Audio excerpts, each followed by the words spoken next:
Hi hello வணக்கம் மக்களே. எல்லோரும் டென்ஷனாக இருப்பீங்க, எனக்கு புரியுது. பட் எல்லா ரிசல்ட் வரக்கு நமக்கு அரசாங்கம் தெரிவித்தது ஜனவரி 15 ரிசல்ட் கொடுத்துடணும் அப்படின்னு ஒரு அப்டேட்டில் தான் இருந்தாங்க. பட் உங்களுக்கே தெரியும், கவர்மெண்ட்டுனாலே அந்த நிர்வாக காரணங்களால் கொஞ்சம் லேட் ஆகுறது ஆஸ் யூஷுவலாக எல்லா இடத்துலையும் நடக்கிறது தான்.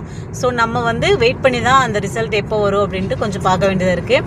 நமக்கு இப்போதைக்கு கிடைச்சிருக்க அப்டேட் என்னென்னு பார்த்தீங்கன்னா, ஒவ்வொரு தாலுக்காவிலையும் ஆயிரக்கணக்கான விண்ணப்பங்கள் பெறப்பட்டிருக்குங்க. எல்லா பெரிய மாவட்டத்துலேயும், அதாவது இப்போ சென்னை, கோயம்புத்தூர் போன்ற எல்லா பெரிய மாவட்டங்களிலையும் நிறையா ஆயிரக்கணக்கான விண்ணப்பங்கள் பெறப்பட்டிருக்கிறதுனால அந்த இடத்துல நிர்வாகம் கொஞ்சம் அங்கே ஒர்க் பண்ணி தானே ஆகணும். ஏன்னா நிறையா அப்ளிகேஷன் இருக்கும். அப்படிங்கும்போதே அதை சரி பார்த்து யார் அந்த வேலைக்கு தகுதியாக இருக்காங்க அப்படின்ட்டு ஒவ்வொரு அப்டேட்டையும் பார்த்து செக் பண்ணி அதை நேராக கொண்டு போய் தாலுக்கா ஆஃபீஸ்லேருந்து நேராக நம்ம மாவட்ட அலுவலகத்துக்கு கொண்டு போய் சேர்த்து அங்கேருந்து தாங்க நமக்கு முடிவுகள் வெளியிடப்படும். ஸோ நம்ம எல்லோரும் கொஞ்ச நாள் வெயிட் பண்ணி பார்க்கலாம்.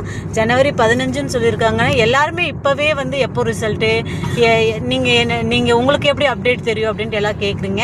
நான் ஒவ்வொரு முறையும் நான் இருக்கிற மாவட்டத்தில் தாலுக்கா ஆஃபீஸ் போய் விசாரிச்சுட்டு வந்துட்டுருக்கேன். ஸோ ரிசல்ட் வரக்கு கொஞ்சம் தாமதமானாலும் இந்த 2026 எல்லாரும் நினச்ச மாதிரி நல்லபடியாக அமைய என்னுடைய வாழ்த்துக்கள். என்னுடைய சேனலை சப்ஸ்கிரைப் பண்ணிக்கோங்க, ஃபாலோ பண்ணிக்கோங்க. இந்த மாதிரி நிறைய அப்டேட்கள் நான் உங்களுக்கு கொடுத்துட்டே இருக்கேன். Thank you all, bye, see you once again, happy new year.